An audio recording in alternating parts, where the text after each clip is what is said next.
Our top takeaways from the opening week of preseason games are coming your way today on the Locked On NFL Scouting Podcast.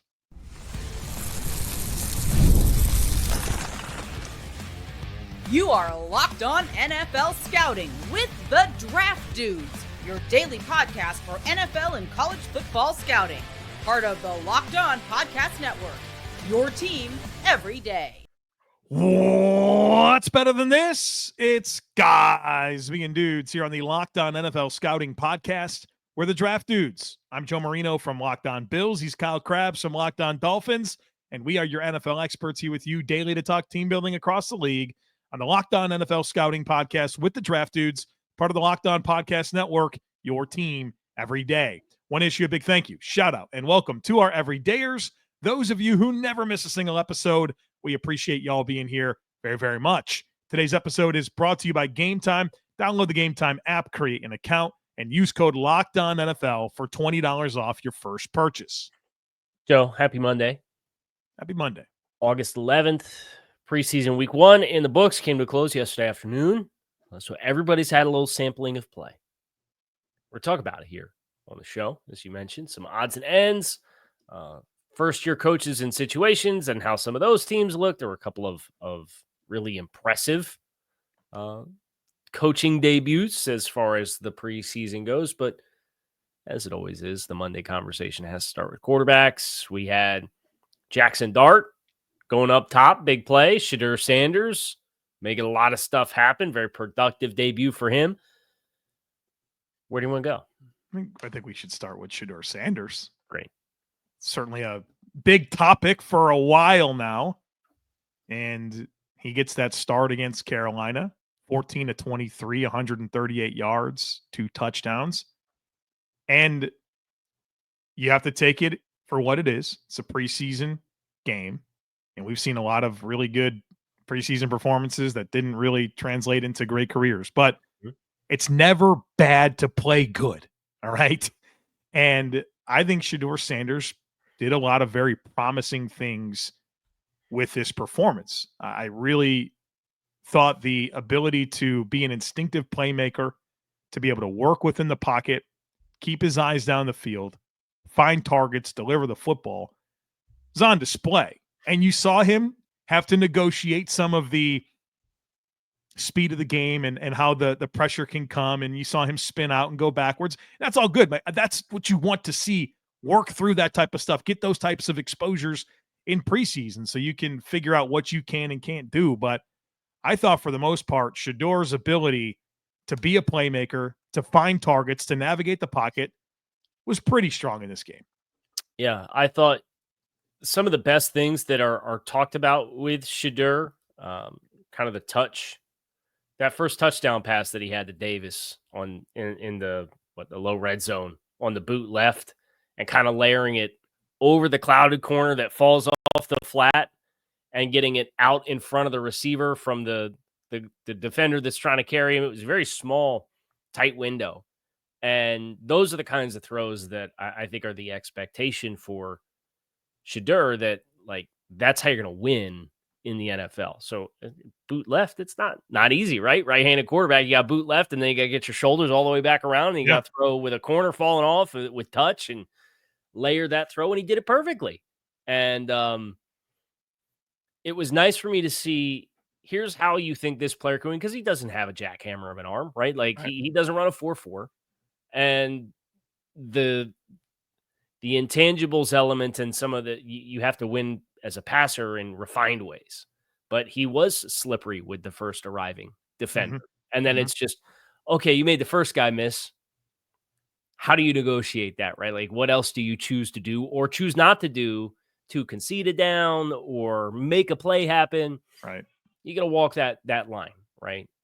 But for Shedeur to come out, showcase an arm talent in the preseason in a way that is what you saw and knew he was at Colorado, I think that was the best part for me, was seeing touch and accuracy thrive on this stage in the same way that it did at Colorado and Jackson State. Well, and one of the challenging things for Shedeur and really all the Browns quarterbacks to this point has been how the reps have been split for, before everyone was hurt, they're splitting first team reps 4 ways. And so the point that I'm making is that there's probably not a lot of good reps for Shedeur Sanders with all the different weapons to really play at his optimal level. And the reason I'm going this direction is because I thought where there was room for growth was some of the rhythm throws, like against man coverage. And there wasn't always a ton of separation available for him. And you're trying to throw to leverage receivers that aren't necessarily completely open. And I think about some of those challenges, and then I'm reminded of the rep distribution and just how scattered it's probably been for him throwing to certain guys, that I think, as what I've identified as the biggest growth area, that feels really improvable as this kind of plays forward and he gets more time. Right. And look, the fearlessness that you saw from him too, I think was the other thing that I wanted to bring up, where pass protection was not great. He was comfortable. He's right where he's used to be in Colorado. Right, I mean, the second touchdown pass, we get the running back who's about 3 ticks late getting over for a B-gap pressure. Yeah. He slides a full 5 yards in the pocket and then resets and throws a strike in between 2 defenders in zone coverage for the second touchdown that he had. So a lot of good for Shedeur Sanders, a lot to build on. It's interesting to see how, as you mentioned, the snap distribution shakes itself out as you move forward. Jaxson Dart. We talk about Jaxson Dart. Everybody's going to want to talk about the deep throw or the touchdown, right? I thought some of the other stuff was more. I enjoyed seeing more, right? Like, and everybody romanticizes home run balls down the sideline and chicks dig the home run and chicks dig the long ball and all this, that, the other thing. But how many opportunities within a game are there to have those shots versus, I don't know, his first attempt was, I don't know if it was an RPO with a tag route, or I don't know if it was designed to be play action, but quick ball handling. He pulls it out. He shoots this thing out to the right for almost a 10-yard completion with accuracy and the ball handling quickness to get out of the belly of the back and get it out. And like that kind of stuff to me is a lot more meaty because it's more high volume of what you're going to be asked to do.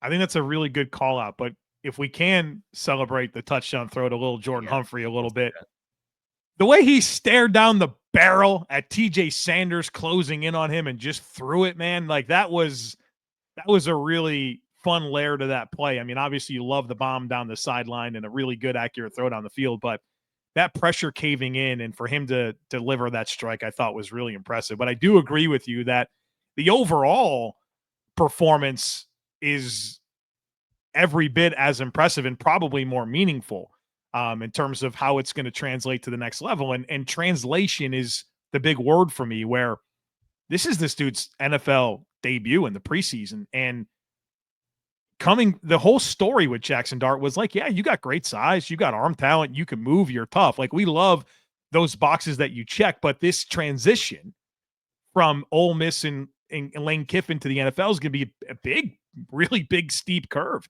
And for him to step in and execute with the comfort, like you mentioned, ball handling stuff, hitting rhythm throws, extending plays, like nothing felt big for him. It felt like a very seamless transition, which I think kind of started at the Senior Bowl. So look, I mean, I don't want to get too crazy on, when Dart plays or whatever, but we know one thing about first round quarterbacks, they play. And I think this is such an encouraging step for us learning about how ready he can be for that moment when the big question was the transition, not necessarily what he can do physically or what he can't do physically. Yeah. Did you catch his comments post game with Dayball and getting down on the scramble? Okay, I didn't, but that's a fun play because he needed to. Before you tell me the quote, let me tell you my thought on that play because I don't know what these comments are. I watched that play and I was like, okay, I get it, dude. You want to be a tough guy. You want to show that you're that dude that's going to put it on the line.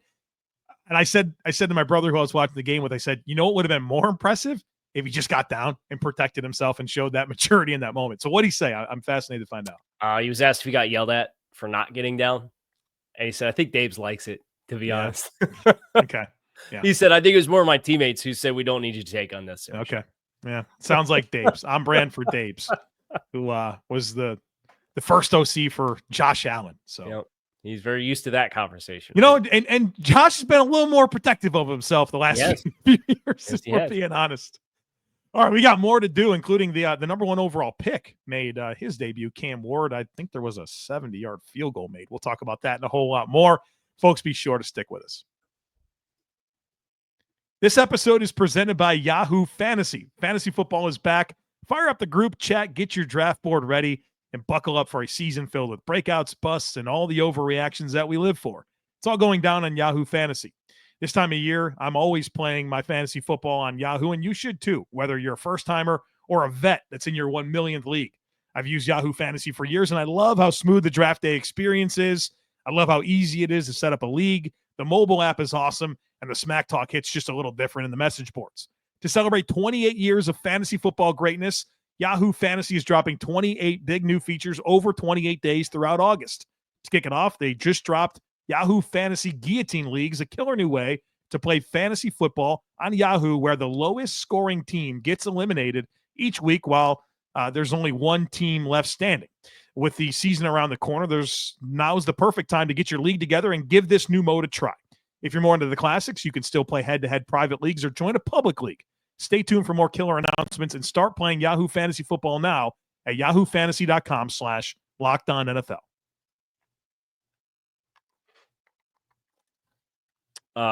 You can be rest assured Titans fans screamed at us for not, because we just got done last week saying, it's first overall pick, quarterback. We really liked him. Nobody's talking about him. We do segment 1, and we don't talk about Cam Ward. Well, listen, Cam Ward gave us 8 dropbacks, and Jaxson Dart gave us 21. Shedeur Sanders gave us 27. There's a little bit more of a sample size to get into. Right there. But Cam Ward, 3 and out, right? The first series, 3 and out. Then they settled in, right? It was a nice touchdown drive that he engineered. Found that guy Calvin Ridley a few times. I love that big throw over the middle, just to show some patience there. Let it play out. I really lead him perfectly. Yeah. And then the outbreaker, I thought, was one heck of a throw.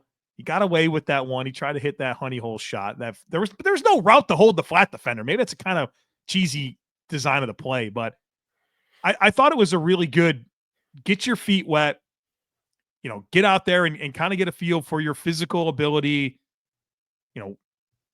It didn't look too big for him. I don't know that he was super decisive or anything like that, but I think you saw some of the things about Cam Ward that get you excited about him as a number 1 pick. Yeah. And, on the 3rd and 5, where he leaves the pocket on the first possession, I think that's a great learning and working experience, because it was 3rd and 5. You have a pocket, and you have a shallow under. That's an opportunity for you to get by completion instead of flushing from a clean pocket. Now you're outside the pocket. Now you're throwing off your back foot along the right sideline on a low percentage throw down the field, right? Where, thank goodness, that defender that was the deep safety doesn't run a 4-4 or 4-3, because he might have got over there and picked that ball off on the sideline, right? Like, that's the part for Cam that it's a gene that a lot of great quarterbacks have, and wanting to make things happen, but sometimes the easy thing is the right decision. And I think that's a great learning experience for him to go back and check the tape and say, hey, look, they had the deep middle defender and he's backpedaling and he's got his hips open up the field and you got the shallow under. You need 5 yards. Yeah. Just take the completion, right? Just work the underneath instead of looking for a bigger play. But yeah, I mean, when that second possession, when he settled in and he decided, hey, I'm going to rip the ball here. And he was throwing the laces off the ball there for a couple of those throws. Great throws with accuracy. I think we have to acknowledge the human element of NFL debuts. Could you imagine? Right? I think we just fall into this thing like, hey, we know what this player can be.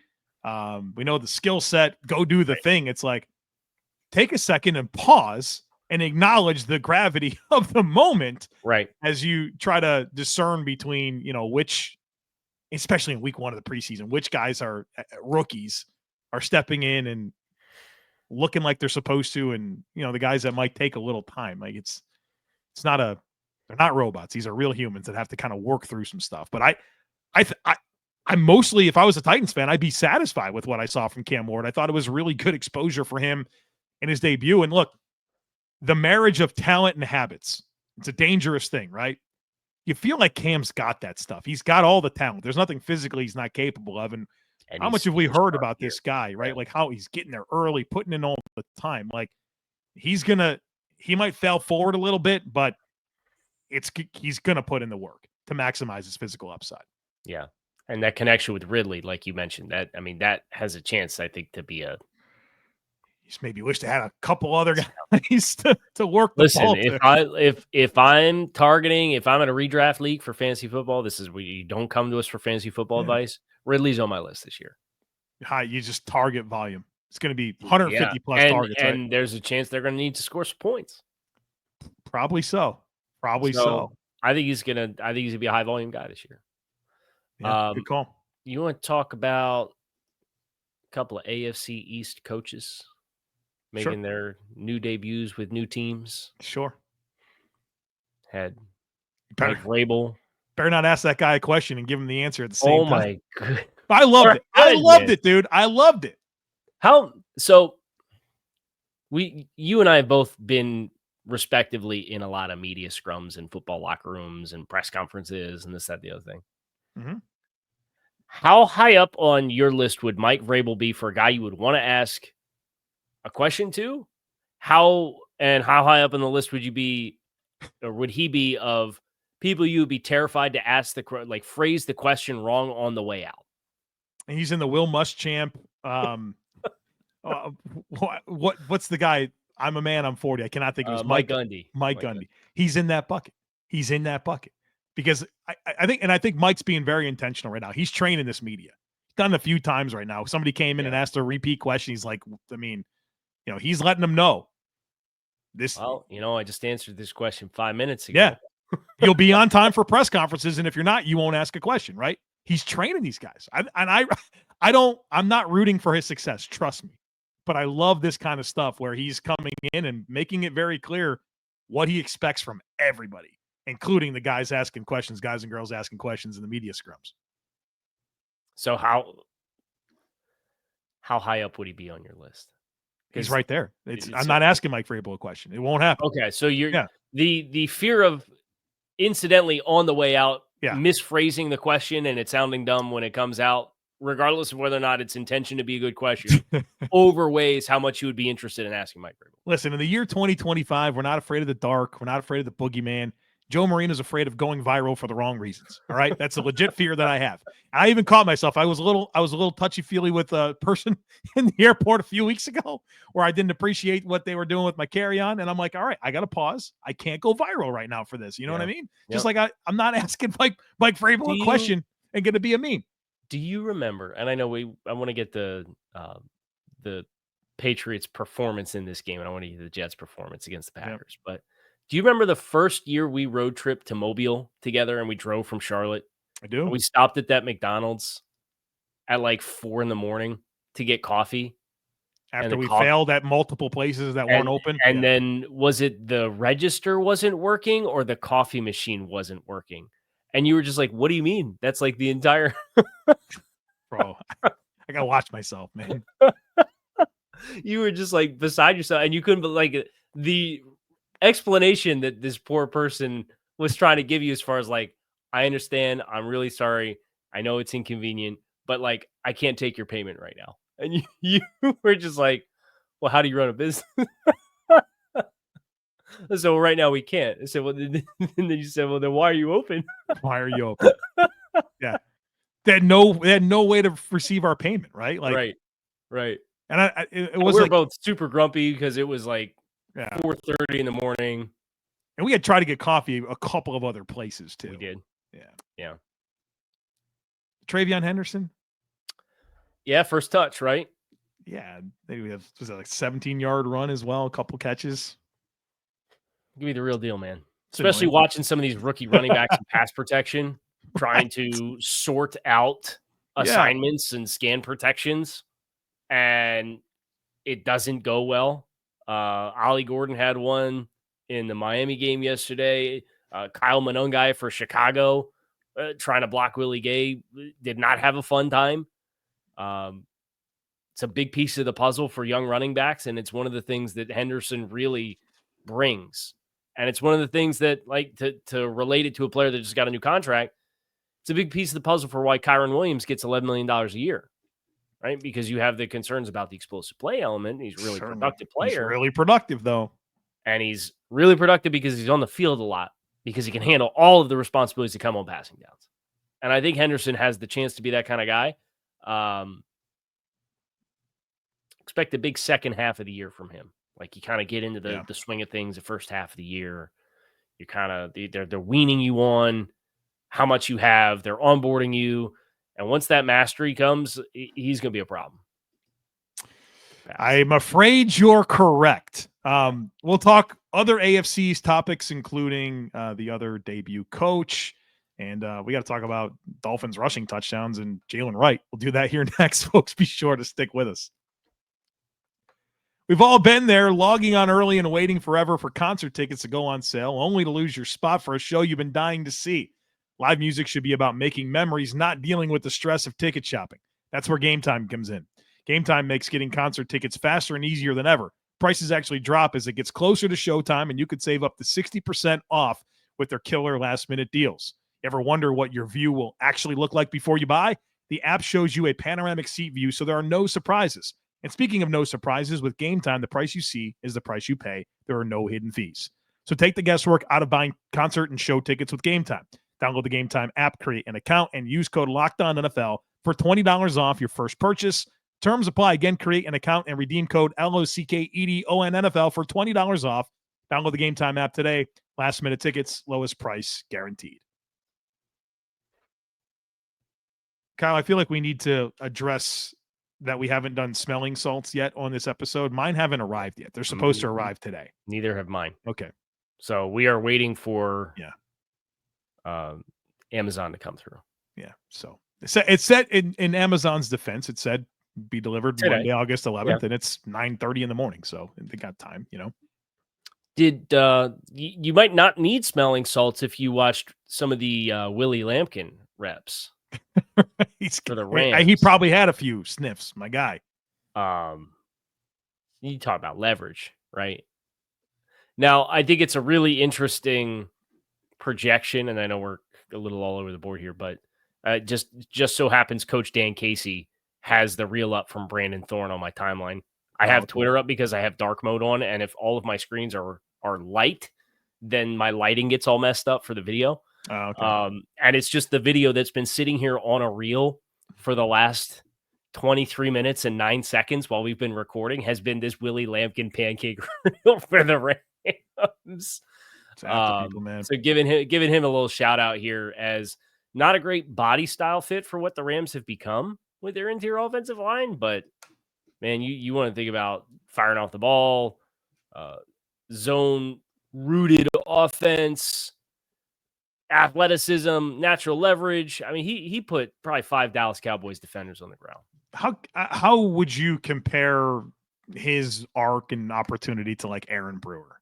Is there a world where that's your poster boy, where if you're Willie Lampkin, you're like, that's who I can become?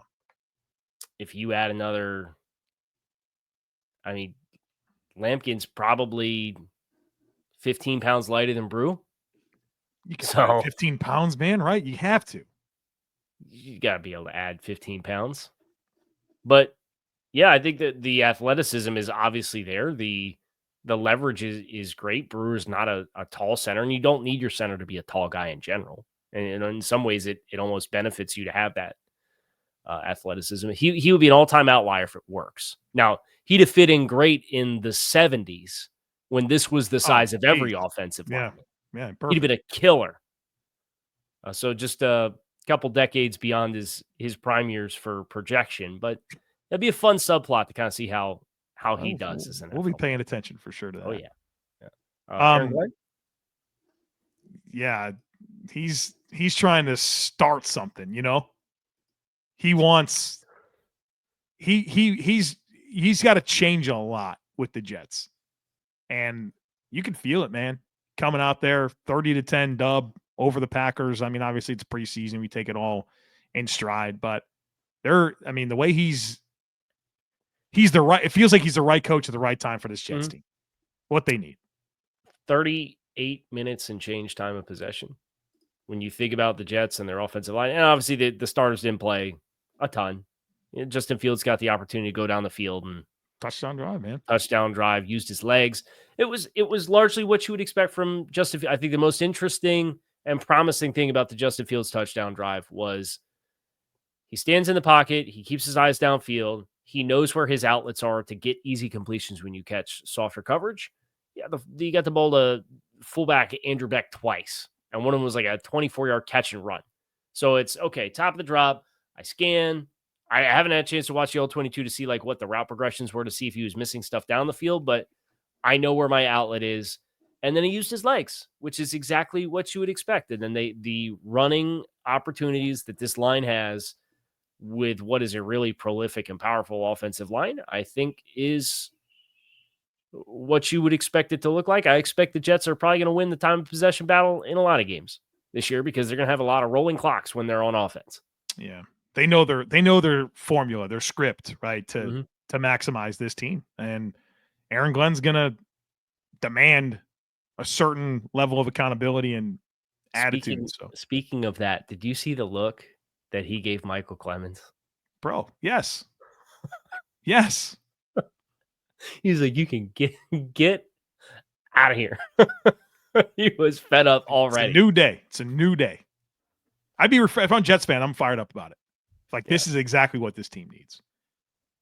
Can I tease Jalen Wright? We got to talk about him, obviously, as my rooting interest in Jalen Wright is huge. Trade away Josh Jacobs for this guy. So I watched the first series. Your fantasy team, for anybody who's not familiar with what you're talking about, trading away Josh Jacobs for Jalen Wright. I got a little bit more as well. But I watched the first offensive possession for the Bears and the Dolphins. Yep. And the Bears definitely wanted to get Colson Loveland going, blah, blah, blah. So the Dolphins run this great drive. There's some fourth down conversions along the way, some big third down conversions. They get down to the low red zone and they pound the rock with Jalen Wright. That first carry is like, all right, here we go, baby. We're going to punch this thing in. Then he got stuffed 3 times in a row. But then I checked the box score, and this is where I need you to come in and help me. I see 3 rushing touchdowns, one for Jalen Wright, one for Madison, and was one for Gordon as well. Yeah. And the Gordon and Madison runs were 1-yard runs, low red zone. Okay. The Miami Dolphins' nemesis on offense is short yardage running opportunities. Look, as far as the ones that Wright had, it looks like you kind of had I thought Jalen Wright on second down kind of stopped his feet, maybe had an opportunity to really push the gas pedal down and mash and reduce his shoulders. I think on third down, it was Jonas Savaiinaia, I think rookie offensive lineman in his first sampling, I think just misexecuted a block.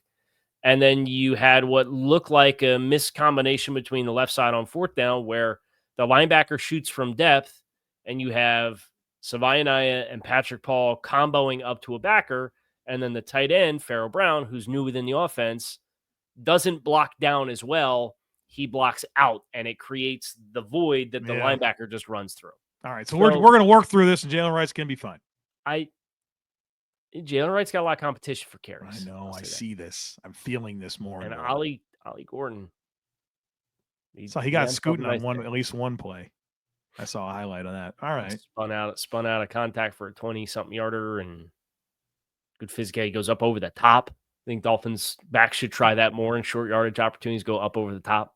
Ricky Williams would. Ronnie Bell was always going over the top, right? Ronnie Brown. Yeah, Ronnie Bell's not the Michigan wide receiver. Ronnie Brown, yeah. I have a question for you. Yes. Should Cam Little's 70-yard field goal be an NFL record? No. Thank you. Did not happen in an active game. Right. People are like, this should be an NFL record. Kicking's the same. No. Okay, so Jacksonville come out week 1. Get to the 48. Yeah. Kick it. You won't do it. Be done with it. Yeah, just be done with it. Awesome kick. Yeah, it's an unbelievable kick. It's not an NFL record. What a great because guys do it in practice, right? Like guys have hit longer than what? 60, was it 65, 66 was the previous standing record? I think so, yeah. Guys can hit that in practice. Just because you do it doesn't mean it's not like the Guinness Book of World Records where like as long as you have a person present, then it counts, right? Like there's formal conditions. And one of the basic formal conditions for NFL records is it happens in games that count. We're equally as impressed, but also not an NFL record. But doesn't this speak to like the new kickoff stuff? If you get a touchback, you get the ball at 35. You need like one first down. And now you're in range for Cam Little. Yeah. You better be able to cover some kicks, man. Yep. Because I think these booming kickers they're coming up, right? You think Brandon Aubrey doesn't have that in the bag? We'll see. I think this changes a lot. You better be able to cover. You can't concede the 35, Kyle. You can't do it. You got to be able to cover these kicks. Well, and then heaven forbid you kick it, not put it in the landing zone, and now it's the 40, right? Like now you need one good first down run, and you're in scoring range. Yeah. It's cover kicks, man. Anything else you got? Is that it? I'm good. All right. It's going to do it for us here today on the show. Kyle Crabbs, Joe Marino. We appreciate you guys as always for checking out Locked On NFL Scouting. We hope you will come back and see us again tomorrow. Enjoy the rest of your Monday, and we will talk to you all again soon.